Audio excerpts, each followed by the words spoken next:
Good morning everybody, good morning, it's JPR and welcome back to another video. Pokemon Colosseum is one of the most interesting and beloved Pokemon spin-off titles of all time, and naturally many of you guys in the comments wanted me to cover this along with Pokemon XD Gale of Darkness in the What Happened To series. But unlike Mystery Dungeon or Pokemon Ranger, I don't feel like anything really happened to this series. It just ran its course and finished what it was supposed to. But due to its large popularity and my personal attachment to this game, I did want to take a look back at the many aspects that made Colosseum both a great and memorable game. And who knows, if this video does well, I may do the same for Pokemon XD. So Pokemon Colosseum was released in Japan in late 2003 for the Nintendo GameCube as a spiritual successor to the Pokemon Stadium series in the Nintendo 64. Just like those games, Colosseum functioned as a home console Pokemon battle simulator where you could upload your Pokemon from the Game Boy Advance to battle in glorious 3D, most of the time. But it didn't simply end there. Colosseum would also include a story mode that notably allowed players to catch and transfer Generation 2 Pokemon that were unobtainable through regular means in Pokemon Ruby and Sapphire. The catch?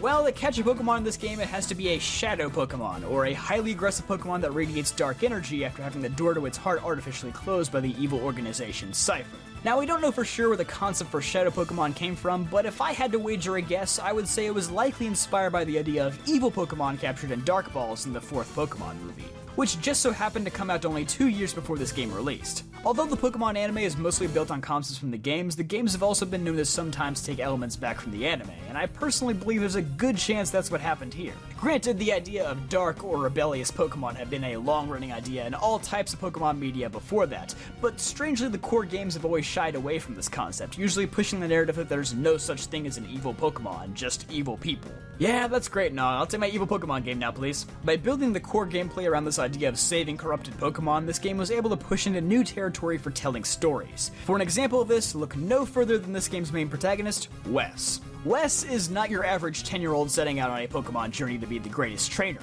He's an ex-Team Snag'em member who begins the game by blowing up their hideout and stealing a machine that steals other people's Pokemon. To this very day, it is one of the greatest opening cutscenes I've ever seen. It grabs you tighter than a sweaty nest player on your last stock. Your starter Pokemon are already predetermined, being both Espeon and Umbreon. Store that information in your noggin for later. Right off the bat, you can feel that this is a much darker, grittier Pokemon game, and it doesn't stop there. In the very next town, there's a kidnapping. Then you find out Pokemon can just go outright berserk and hit people during battle. You have Pyrite Town, a city inhabited by gangsters who deal in the illegal Shadow Pokemon business. Then there's a town underneath Pyrite Town for even shadier people, and a town underneath that town for even shadier people. It's insane! As the story unfolds, you realize that CIPHER is tangling up people from all across the region in the Shadow Pokemon business, many of whom simply don't know any better due to Shadow Pokemon being indistinguishable from regular Pokemon by the naked eye. It all culminates in an epic showdown atop, fittingly enough, the grandest Colosseum of them all, Relgam Tower. But there's one other element that makes Colosseum a memorable game other than just being dark and gritty, and that is how hard this game is. Remember Espeon and Umbreon? Well, you better, because the Pokemon you catch in the story don't get much better than them. Unfortunately, 6-year-old me said, Umbreon can't do damage, I'm boxing him in favor of Duking's Plusle. Don't be like 6-year-old me. As expected, you can't just steal any Pokemon off the streets. You can only snag the Shadow Pokemon that your partner Rui is able to spot for you using her JoJo stand power? I don't know, it's never explained. But needless to say, that gives you a pretty limited list of Pokemon you can capture, and as I said earlier, most of them are Gen 2 Pokemon, with a handful of Gen 3 Mons also thrown in. And if you should know anything about Pokemon, it's that Gen 2 Pokemon are mostly doo-doo. I'm not even being a hater here, I love Gen 2, but most of these Pokemon are just bad, especially back then. If you don't believe me, check out the list. Now, the game does give you opportunities to catch a handful of good Pokemon, most notably the 3 legendary beasts, Entei, Raikou, and Suicune are all catchable during the main story. But you better be prepared for some of the hardest captures in the series. All the battles in this game are double battles, which means more often than not you're probably fighting off some other Pokemon while attempting to catch the other person's Shadow Pokemon, effectively creating a 2v1 scenario unless you've knocked out that trader's entire team beforehand. Also, money doesn't grow on trees in this game like it does in a lot of the newer Pokemon games. You're more than likely going to have a very limited supply of Ultra Balls unless you are just fiending rematches with trainers in the beginning of the game. Furthermore, all Shadow Pokemon know Shadow Rush, which, you guessed it, does recoil damage. Satan's favorite mechanic for catching Pokemon. But let's talk about the battles themselves, because I think this game does an excellent job at creating difficulty.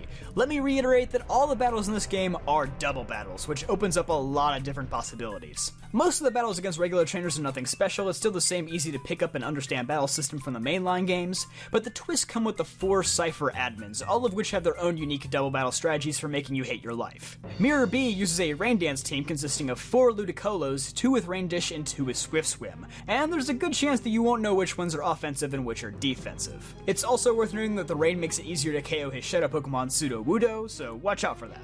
The second admin, Dakeem, uses a team that combines Protect and Earthquake. Hey, pop quiz, guess which Pokemon his team can't protect itself from Earthquake? Yeah, it's Entei. I hate it here. Home next is Venus, whose entire team uses Attract and other obnoxious moves that cause status conditions, but at the very least she doesn't have any extra factors that make her Suicune harder to catch than it already is, which is nice considering the Suicune is probably the most valuable of the 3 to catch due to it having Surf, which hits both opponents, and since it's Gen 3, it does not hit your teammate, which is just dandy until you realize you have to fight against this thing first before you can use it. Ayn is the final admin who uses a team that utilizes both Confuse Ray and Rain Dance in conjunction with moves like Surf and Thunder.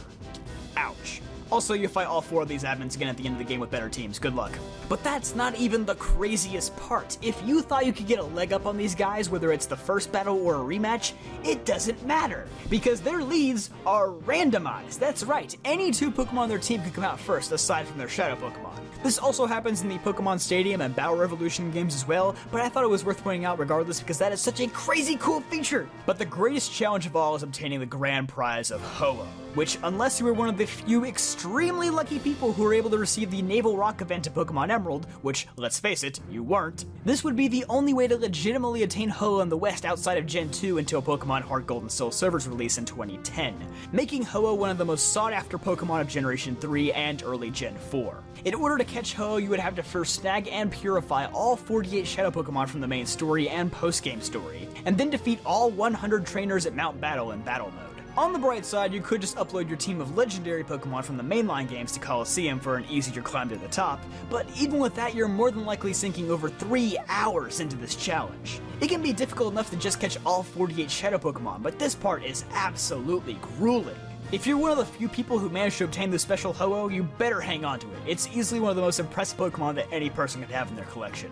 With all these things considered, Pokemon Colosseum is not only one of the greatest spin-off titles ever made, but also one of the most unique. The battles are different, the world feels different. This is a fresh take on the Pokemon formula that still uses the groundwork laid down by the mainline games. And it's still a game that holds up against other spin-off titles today. If I'm being completely honest, I think this game is more than deserving of an HD remake like Pokemon Mystery Dungeon just got.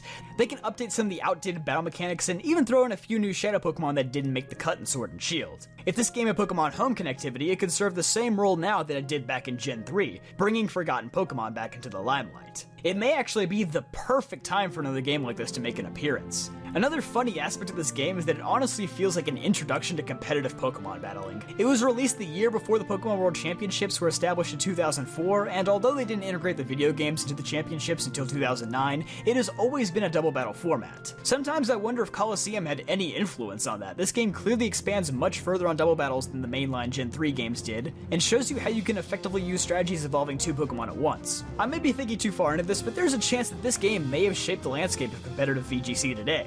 And also, I know I don't usually give away what my next video is going to be, but stick around because next week I'm going to be discussing double battles more in depth and why they should be utilized a lot more than they currently are. If that sounds up your alley, then be sure to subscribe, and I'll see you guys next time.